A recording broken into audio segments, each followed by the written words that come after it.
Welcome to Healing Minds, Stories of Resiliency and Recovery, a conversation held at the intersection of substance abuse, mental health, and everyday living.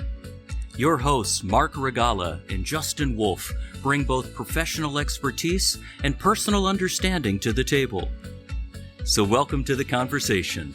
Let's dive in. Hi, everybody. Welcome back to another episode of Healing Minds, Stories of Resiliency and Recovery. My name is Justin Wolf, your host, joined by my co-host, Marc this evening. Marc, how are you doing this wonderful evening, sir?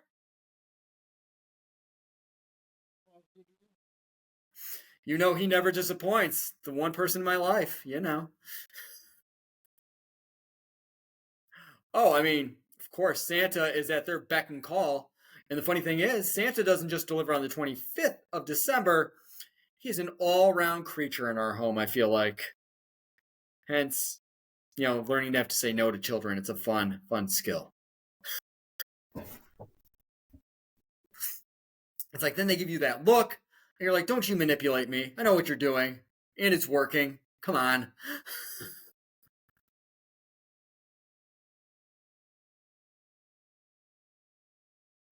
How about you, Marc? Did he check the list that you wrote for him?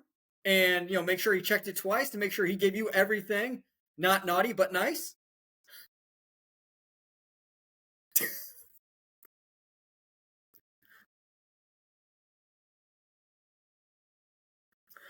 Oh, good. I'm glad he didn't leave you disappointed.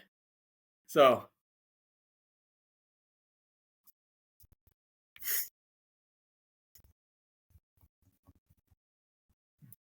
Oh. Nice.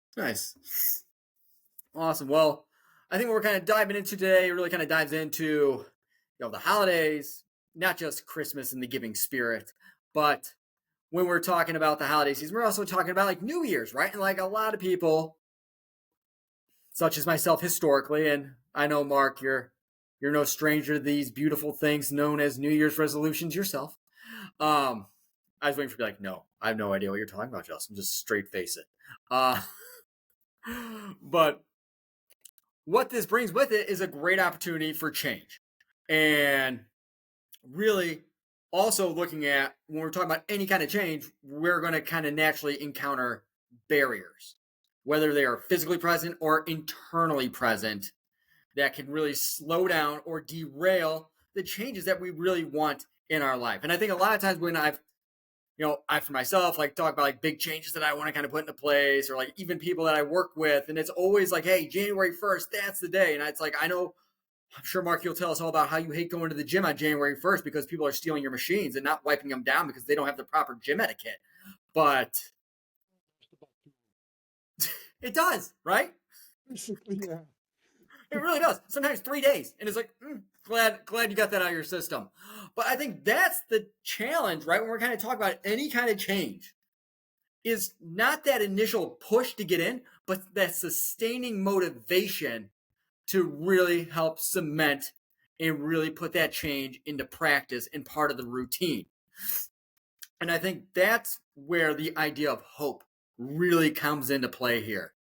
The idea that, hey, I'm doing this for a reason. And that hope is it's going to actually improve the situation that I currently find myself in, whatever that's going to be. Because if we don't have the hope or the belief in our ability to do it, then we're never going to take that first step to embark upon that change process. And so this season, let alone in of itself, you talk about these things that arise that make change that much harder. You're talking about family dynamics. You're talking about, the changing seasons, with it getting darker earlier and it getting cold outside. And it really brings up some external barriers to actually getting out of the house and out of our own mind. And it creates some internal barriers that can kind of impede progress and get in the way of following through on those things we'd like to do. Because I don't know about you, man, but for me, I know when it's like cold and it's like negative 20 outside, I can easily justify to myself not doing a damn thing. Yeah, that's where discipline comes in. So you're saying that's my character defect, nobody else's? Say that. say that. Don't put words in. Well, thank you. Thank you for clarifying that. I really just needed to make sure the spotlight wasn't on me. So thank you.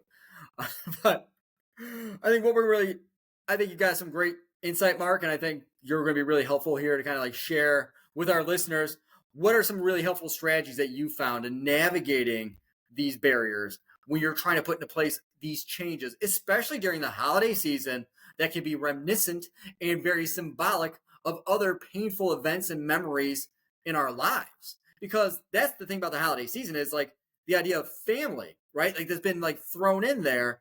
And one of the things that we all know is that family is usually on the front lines of the individuals impacted by mental illness and the disease of addiction. And so I think that's when we're talking about these traditions that fall into place, right? Because I think a lot of times we, as people and as creatures, love predictability as much as we claim that we don't. We really, it's nice to know what to expect. And a lot of times, like the holidays provide that. And so these traditions that we have in family systems, like I can speak for mine, like I know like Thanksgiving, it used to be like somebody's passing out on the couch pretty soon once you enter that door, because like that's just how people get after it. And that's okay. Or I know what I'm doing the Wednesday before Thanksgiving so that I'm that guy passing out on the couch that Thursday. Right? I think that's a big change because a lot of these traditions that are in place may actually involve alcohol or other substances. What did you find for you, man, that came up during this time of year that you had to navigate that surprised you when it showed up? Well, I mean, from a family perspective, okay, so from a distant family perspective, if we all got together, my cousins, my aunts and uncles, or whatever, yeah, there was a lot of drinking. But since my grandma passed away, it pretty much is just my parents, my sister, her kids, my family when I had a family and all that stuff. And again, my dad hasn't drank since 1987. They never kept alcohol in the house. My sister's not a big drinker. My mom really is not a big drinker. I was really only the big drinker. So I was very fortunate in that regard that I didn't have to deal with some of the stuff that you had just shared in regards to, somebody getting after it, on the holiday or the day before. But for me, the biggest issue was the social stuff, whether it was work functions, work parties, ugly sweater contest, with my friends, um, you know, Friendsgiving, you know, all that stuff. Because every time that we would get together, I mean, there was a lot of drinking involved. And honestly, the very first holiday season that I was sober, I stayed away from a lot of that stuff. I stayed away from pretty much all of it. I mean, that's just a sacrifice that I knew I had to make because I knew I was very volatile for a couple of reasons. One, I was early in sobriety, and two, the holidays were very emotional for me. It's a very tough time of the year for me because again, I haven't spoken this is my 7th year. I haven't seen my kids for Christmas. So it's just I know where I'm at from a mental perspective. And I got to keep my head up. I know if I let my guard down, I could put myself in a position for potential relapse. So I just stayed away from that stuff. And then, the second year, pretty much stayed away from most of it, with the exception of maybe a couple of close friends, and they were very respectful around me. But we've talked about this before, Justin, about being proactive as opposed to reactive, in your recovery. So you're going to know your patterns, and for me specifically, it's, birthdays, death anniversary of death dates, specific holidays.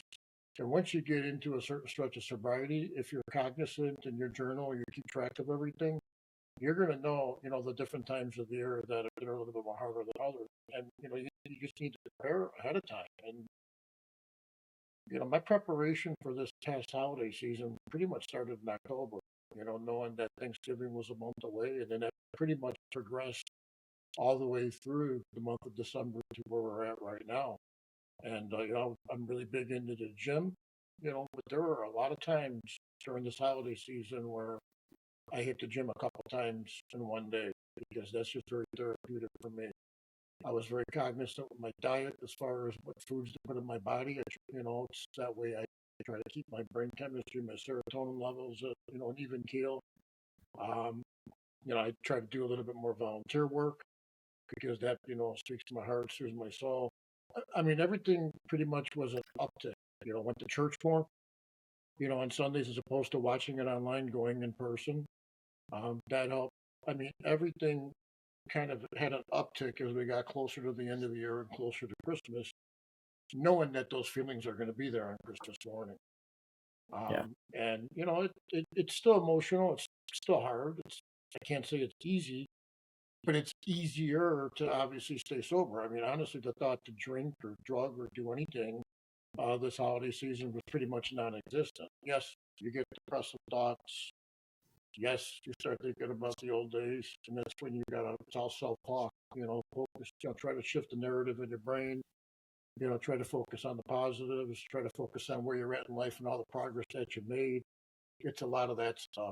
Positive affirmations and stuff like that. And honestly, that's probably going to continue through the winter months because then you got the holiday hangover and you got the dog days of winter, in January and February with the polar vortexes and the snow. You kind of got to keep the pedal to the metal. It's Mhm. gray, it's gloomy, it's dark earlier. That's when there needs to be an uptick with everything that you're doing from a recovery perspective to make sure you keep everything on an even keel and make sure that your sobriety stays in check. Definitely. I think you kind of really highlighted quite a few important parts there where you're talking about like, hey man, just like the power of community. You're kind of like, hey, you're getting out of isolation. I think isolation is a really easy trap to kind of fall into early on. And everything that you highlighted that was really important for you and for others, especially in early recovery and recovery in general. Because like we're humans, we're creatures, we're social beings. We need to be surrounded by other people. And if we're isolated, then we're kind of trapped with those thoughts and those feelings, which can be incredibly powerful and overwhelming if we're talking about grief and remorse and shame, or just kind of getting into this feeling of like, I'm just inadequate overall because look at what I've done and look at the pain and the suffering. And that's not helpful to power one's recovery. And so that's where you really, I think you hit on a key point there, is the idea of just acknowledging what it is that I'm actually battling. Let's name it. Let's, instead of putting all this energy and effort into trying to like squash it and avoid it and pretend like it's not there. No, I need to own it. I need to name it. Because if I name it and I bring it to the front and center, now I'm in a position to actually do something about it. Because think about how much energy and effort we put in as people to avoid things that are uncomfortable. Like Yeah. we are trying to alter reality to fit our terms. And what we know at the end of the day is no matter how much we try to fight reality, reality wins. So it's better to really acknowledge. It's more helpful, right? Really, at the end of the day, is it helpful to squash and pretend like it's not there? Hey, it might work short term, but it's not going to be effective long term. And so if we bring that to the front and center, now we can look at it, now we can see it, and now we can devise a plan on what we're going to do to address it while at the same time supporting ourselves and looking at what are those resources and what are those supports that are going to be critical for me to make sure that this recovery season, I'm managing it and I'm managing it well. And I'm not losing myself in the process. Because that Yeah. can be an unsettling position to put oneself in. And that's where the idea of hope comes in, right? This idea of like, okay, I'm doing this because I believe, number one, I can do this. And number two, it's actually going to bring me more of what I want in my life, especially in the face of all these challenges, because that is the thing that we can attach to and really harbor on that can pull us through those moments where our motivation might be lacking a little bit in the face of these obstacles. So for you, man, what Yeah, was I that mean, like? the motivation. I mean, yeah, obviously it's hard to get up when it's 11 degrees outside and the wind chill's below zero, or if there's a little snow on the ground or what have you. It's a lot easier to get up during the summertime when it's light out around 5, or the sun's starting to come up at 5 o'clock in the morning. But I mean, I just view it as a non-negotiable. I mean, I really do. I mean, I have to go because if I don't go, I know what could potentially happen. And my recovery and my sobriety, I mean, we talked about Christmas earlier. That's my greatest gift every year is my sobriety and my recovery. Okay. And I control that. And I control that by having those daily disciplines, and I know for a fact, what the holidays bring, what the winter months bring. So to me, it's just a non-negotiable because I don't ever want to go backwards and I don't ever want to go back living that way again. And, I got a little saying with my friends and everybody kind of quotes it now. Like I got one gentleman in particular, hey man, he's battling some alcohol issues. He said, I'm going to try to stay sober this holiday season, Mark. I'm like, don't try, do. Or my one buddy, I'm going to try to hit the gym tomorrow, Mark. Don't try, do. So now that's like the favorite quote amongst us is don't try, do. And that's, there's times when that alarm clock goes off early in the morning, I want to hit the snooze. And there's times I'm human. I think about, well, maybe I'll skip it today. And then really subconsciously, I start thinking, don't try, do. I just get my butt out of bed and drag my butt to the gym and do what I need to do and start the day and create a base for the day. It's just a non-negotiable. It's a discipline. It's a lifestyle. Once it becomes a lifestyle, you almost feel bad when you don't go. At least that's where I am right now. I don't know if you ever feel that way. Okay. And if I ever have a weekend, where I work out Monday to Friday, but I don't get in there at least one time on the weekend, then I really feel bad. I try to at least get in there one day on the weekend and try to get a workout at least 6 times because it's just I feel different. I mean, I refer to it as a therapy session. I mean, I feel different when I leave the gym, and I feel different if I miss a workout or 2 days of workouts. I could just feel the difference.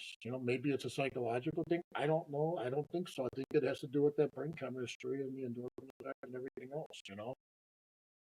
And then, when you start creating those disciplines, and you start creating those disciplines, whether it's sobriety or just recovery, not just, but recovery on the mental health side, what you're going to find is that those disciplines will carry over to other facets in life.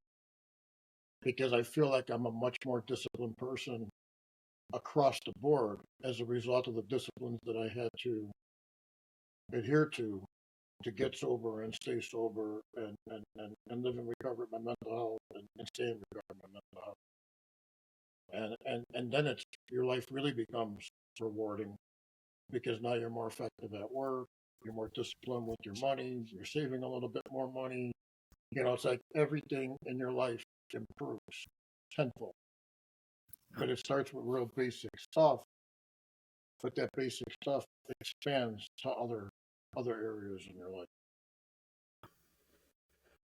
Definitely. No, and I think what you're hitting on, man, really, you're talking about exercise really impacting the psychological well-being, and hope does that same thing. And I think that's the part, especially when you're kind of talking about facing those obstacles and those thoughts when they show up, where it's like, do you really need to do that?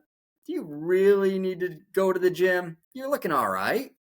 Or, it's warm in your bed. It's cold when your feet are going to hit that floor. Like all the things our mind says to ourselves that become really attractive to really not have to go do that thing that's going to be maybe a little bit uncomfortable on the front end. But that's the part where we know hope and kind of, you mentioned like discipline, like setting these routines and setting a completely different lifestyle. And I think that's critical because now you're setting things up in a predictable pattern and you're expecting it now. Just like, hey, a certain time used to roll around and I knew what I was getting after. I knew what it would look like. Like it becomes a predictable pattern and we're resetting that. And when we're able to kind of get more out of life of what we want and we're showing up more the way that we want to be showing up and it's more consistent with the person that we are, I mean, it's like you take a look in the mirror, you're like, holy hell, I'm actually doing it. This is actually happening. Yeah. And it's important to recognize that, celebrate that, but also not get overwhelmed with it too in the same process. Well, here's the thing. You made that comment about, well, I look in the mirror and I'm actually doing all right. Complacency is dangerous, man. Mm-hmm. in any aspect of life. Take the recovery side, take the sobriety. Yeah. Complacency is dangerous. If you get complacent with your relationship with your spouse or significant other, if you get complacent at work, every aspect of life, complacency is dangerous. It can lead you down a destructive path. And satisfaction, which I guess is complacency, is dangerous as well. So I try to live by the motto, and honestly, I can't take credit for it. I've heard this quote many times by a coach way back when that used to say this, and I still hear his voice in my head to this day. Satisfaction is the first step to failure. Satisfaction is the first step to failure. Satisfaction is the first step to failure. And when you start thinking about the podcast that we had a couple months ago, we talked about comparing yourself to others. We talk about not comparing yourself to others. The only person that you're comparing to is you. Okay? Yes. And the person that you're comparing yourself today is the person that you were yesterday. And you need to be better today than you were yesterday. Tomorrow you wake up, God willing, the only person that you're comparing yourself to is that person tomorrow versus that person today. And you just want to take steps forward. And as you continue to take steps forward, your overall well-being, whether it's mental, physical, spiritual, financial, with relationships, is going to improve over the course of time. It's just going to happen. Yeah. No, man. And I agree. And I think the part of complacency is different. And I feel like this is just kind of my own thoughts, right? Like complacency is different than acknowledging and validating the effort and the accomplishments that you have along the way. And I think that's critical to actually acknowledge and validate the steps people are making and the things that they are achieving. Because guess what? Like our mind is awesome in the sense of like it will pick out everything that is not up to our expectations, and it will create problems when there are no problems that are actually present. And so if we are in this constant nitpicking, never good enough, no matter how hard you try, you're still a failure, you're no good, da da da. And instead it's like, I'm going to start rewiring this in terms of acknowledging, actually focusing on what I'm doing and what I'm doing well, as opposed to saying, I have to work a perfect program and I need to be perfect. There could be no flaws in my game. And that sets a lot of people up in terms of the idea that I got to be perfect, because in the long run, like we all have our flaws. There's no such right? thing as perfection. There's no such thing as perfection. If you're chasing perfection, you're setting yourself up for failure. I mean, say that to the Dolphins, man. Tell the Dolphins there's no such thing as perfection. They'll tell you otherwise. Yeah.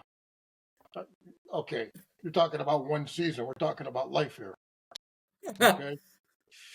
But, you do got to celebrate victories. And you brought up something there. I mean, yeah, you can acknowledge the progress.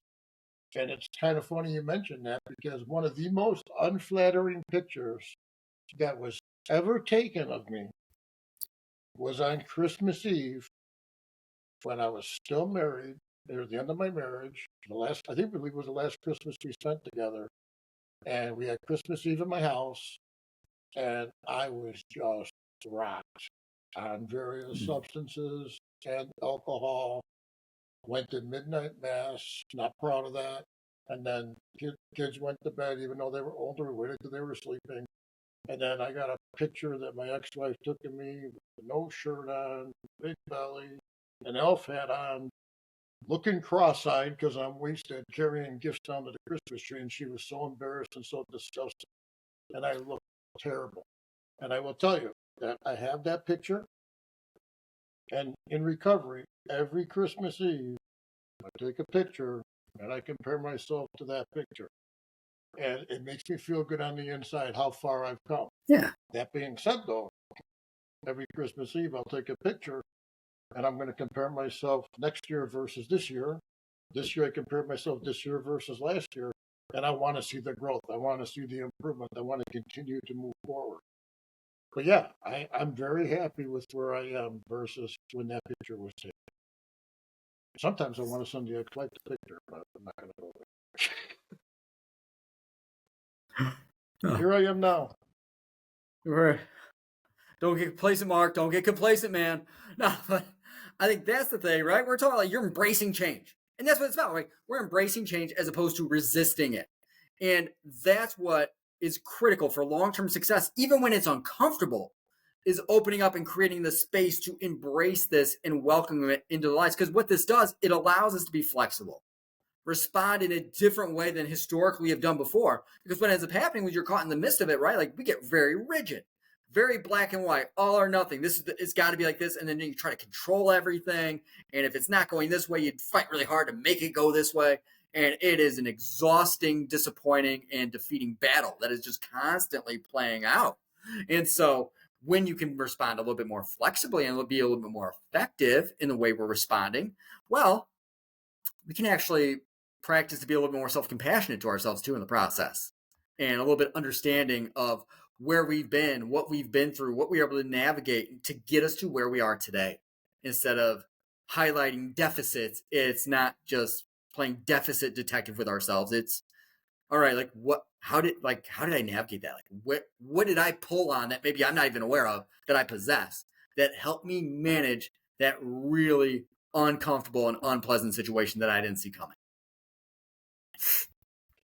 And so that's critical, especially during this time, is just opening up, accepting it, and embracing it, because there's going to be so many barriers that show up, whether it's things that we know that are going to be there, where it's like, hey, I know what's going down at so-and-so's house, like, and we got to go because it's family, or I have to have the inevitable conversation with family about where I'm at and what I'm doing, and people are going to look at me and be like, everybody else is doing it. Why aren't you drinking again? Like, what's going on?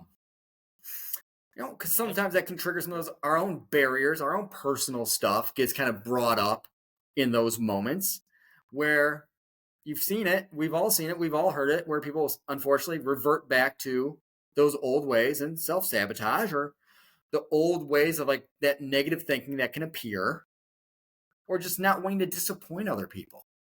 Yeah. And that whole people-pleasing aspect kicks in during this season. If you're trying to control everything, it's going to lead you to insanity. It's all about controlling the controllables and living in the moment. We talked about that before. Yeah. I'm very comfortable with where I'm at. I'm very proud of where I'm at. I just want to be better. I really don't take praise too well, though. Every now and then I'll see like an aunt or uncle, or I'll see a cousin or a friend that I haven't seen in a long time, and they'll praise me about how far I've come and how much I've changed or what have you. And I acknowledge it. I tell them thank you, and then my next statement is going to be, "Got to be better." That's just how I live. Got to be better. And again, definition of better is just a little bit better than I was yesterday. And if you continue to go that route, again, in every aspect of life, I don't care what it is, physical, mental, spiritual, financial business, what's going to happen is long term, you're going to set yourself up for a more peaceful, more stable, more healthy life, as opposed to, possibly complete destruction, which is how I lived before. No, and I think that's part where you take celebrating progress. It's not perfection. We're just celebrating progress here. Yep. These small, consistent actions that you're taking day in and day out that help kind of breed and build the foundation that makes it a life that's worth getting out of bed for in the morning. And especially during the holidays, where that stress can be compounding and overwhelming. It's like, hey, I just got to keep doing what I've been doing that's been effective, because the risk happens when I start letting those things go. And that's the part of really practicing and acknowledging, like you said, what is it that I have control over? What can I do today to support me?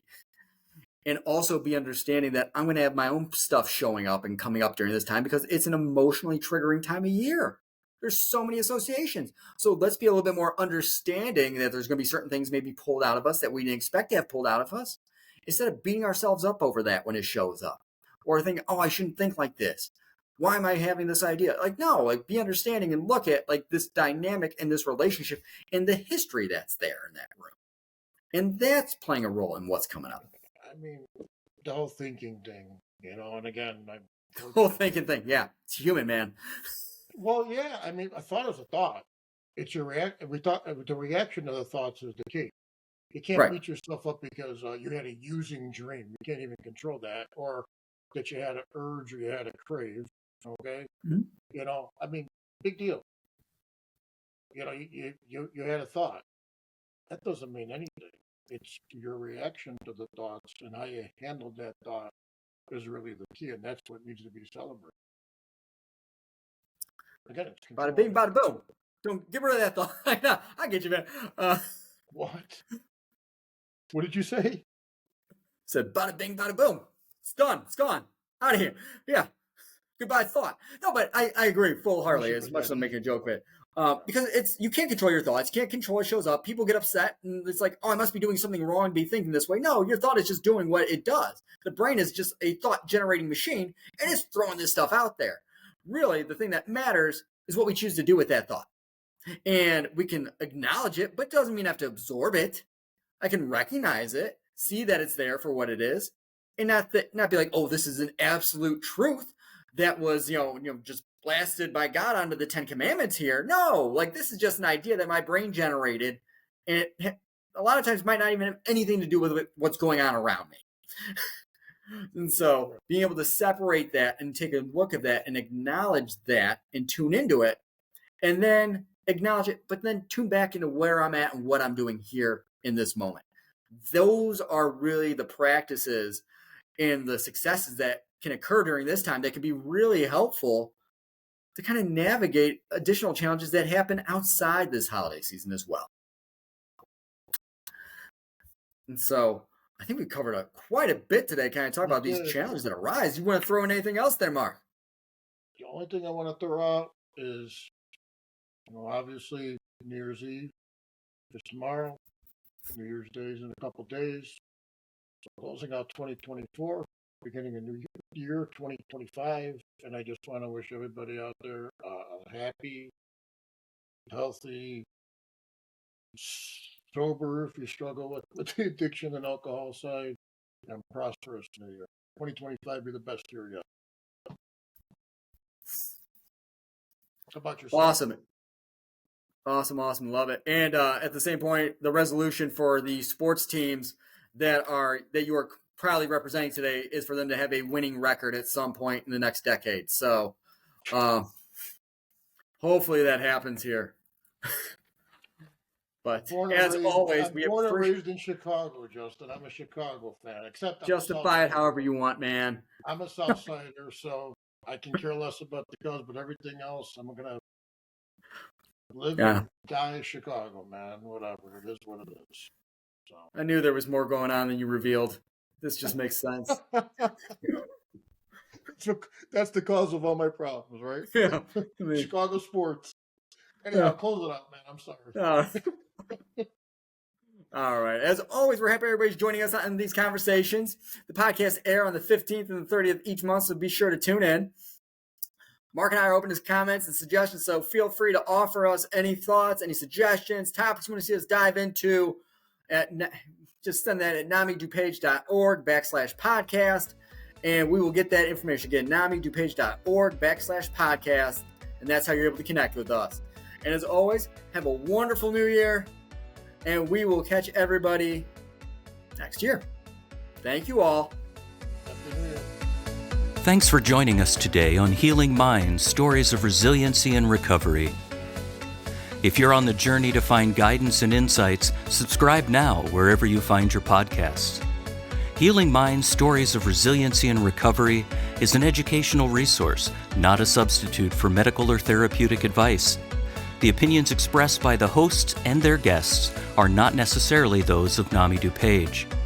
Go to namidupage.org/podcast for links to past episodes, show notes, and to submit a question or topic ideas for a future episode. Until next time, be well.